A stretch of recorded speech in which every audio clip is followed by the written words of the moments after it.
let's talk about how to set your creative service prices so that you can get clients, get paid fairly, and live off of your creativity. If you don't already know, my name's Eli and I run Witty Media, and this has allowed me to work on projects ranging from video game campaigns to Mr. Beast caliber productions. And by the end of this video, you'll know how to confidently and accurately price up your services as a creative, just like I did with my business. I'll show you the structure that helped me figure out the right prices, as well as a resource that I have that you could use to make this process much more simple and stress-free. The biggest mistake I see most freelancers make isn't about their talent. It's about the way that they value their time. I learned this the hard way after having had undercharged for 3 years straight. And what changed everything for me wasn't raising my rates.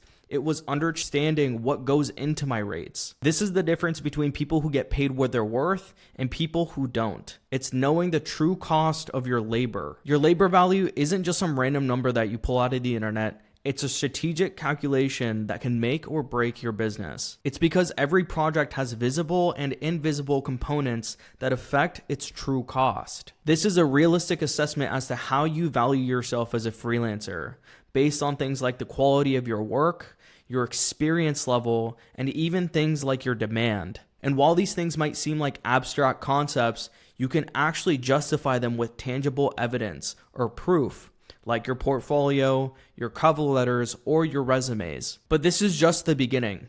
The price is determined by what you feel like is most appropriate, but that decision needs to be informed, which leads me into my next point in calculating your labor value. Most freelancers don't understand how important their knowledge really is. That project that you finished in 3 hours, it's not just 3 hours of work. It's years of developing the eye, understanding the psychology associated, and mastering your tools. When clients push back on your rates, it's often because they're not considering this invisible expertise. And let me tell you right now, if you don't start now, they're not going to later. This is why positioning your value properly from the start is essential. But not only do you need to figure out your labor value, you also need to figure out your pre-production and your creative development rates. Think about the last project where you quoted a flat rate. How many hours of pre-production did you do that you didn't get compensated for? Client consultations, concept development, research hours, these are all things that should be reflected in your pricing. This is a step that many freelancers miss completely.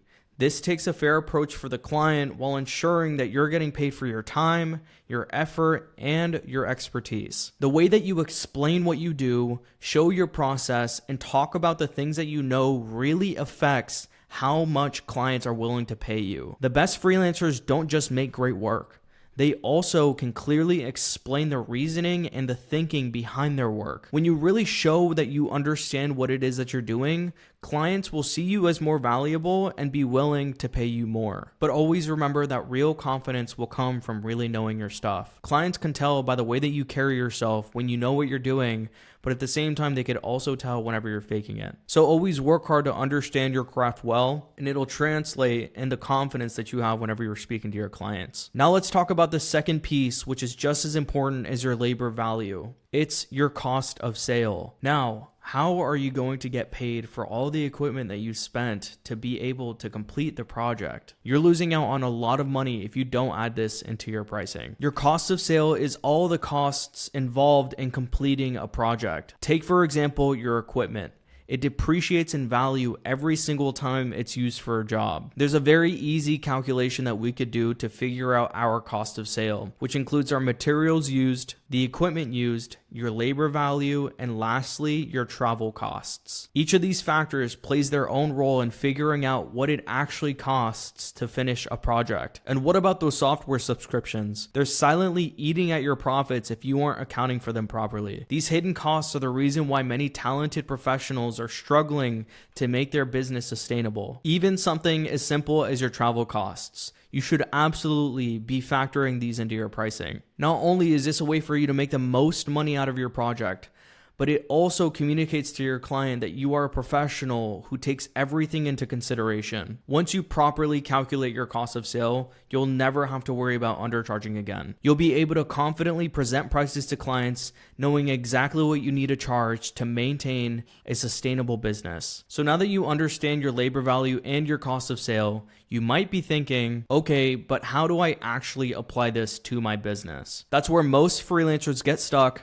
So I made something that'll help. I made a free resource that you could use to implement everything that we're covering over now called the Freelancer Kit. It includes a few documents, calculators, and tutorials on how to use them so that you're not wasting any time, money, and effort simply trying to figure out how to bill and price your clients. I made this because I also struggled with this for a very long time. I like the tools, I like the resources, and to know how to operate this business like a real business. And without knowing this, my talent alone couldn't get me the results that I knew I deserved. But when I did, the confidence and the control that I had over my business skyrocketed. And I know how much it would have meant to me if somebody had just given me this right from the start. All I ask in return is that you like this video and consider subscribing if you find that it has at all helped you. The link is in the description where you will access the Freelancer Kit. I'm not sure how long this is going to be available for, so please don't sleep on it. Now, once you know your true costs, you can start making strategic decisions about your profits. This is where the real growth happens. Now, let me ask you, have you ever finished a project, looked at your bank account, and then wondered where it all went? What I didn't realize for a long time is that there's a huge difference between what your client pays you and what you actually get to keep. That is your profit margin.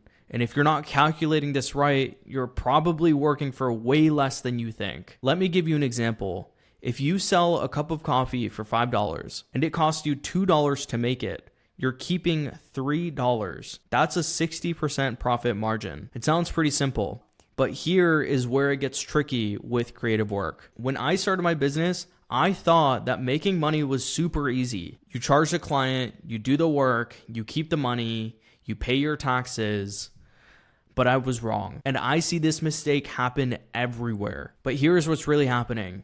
You get paid, let's say $3,000 for a project, and then you start subtracting the software you needed, the time you spent on calls and emails, the amount of revisions that your client requested, and then all of a sudden, that $3,000 feels a whole lot smaller. And this is what I see happening all too often. People calculate their basic costs, then they add a small markup, and then they think that everything's okay. But they're missing the bigger picture here. There are different types of profit margins that you need to be thinking about. The margin that you need to survive, which is paying your bills. The margin that you need to grow, which is investing in better equipment. And the margin that you need to actually thrive in life, which is, building wealth. There isn't a one size fits all to setting up your profit margins, but understanding the costs and the profits that you make are the difference between having a sustainable career and just being barely able to get by. And this is why you hear of the starving artist. They're making just enough to cover their costs and put a little bit aside. But what happens when your client cancels,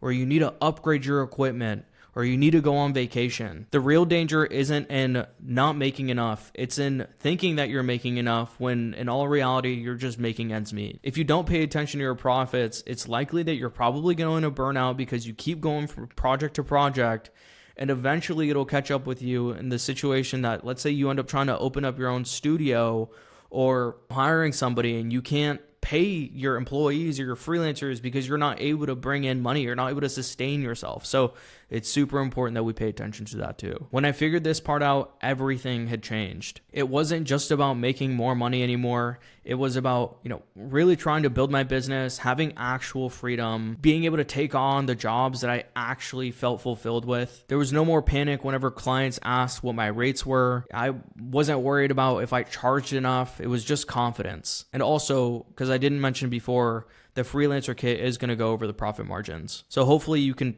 stop taking jobs that don't serve your business. You can figure out what services are worth your time, and you can actually build some sort of safety net for your business. These formulas and strategies aren't just for making money. They're about valuing your creativity and getting paid for what you love to do. Again, if you haven't already, go look into that freelancer kit so you can personalize a pricing strategy that works for you. I really hope that you'll enjoy it. Good luck, and till next time.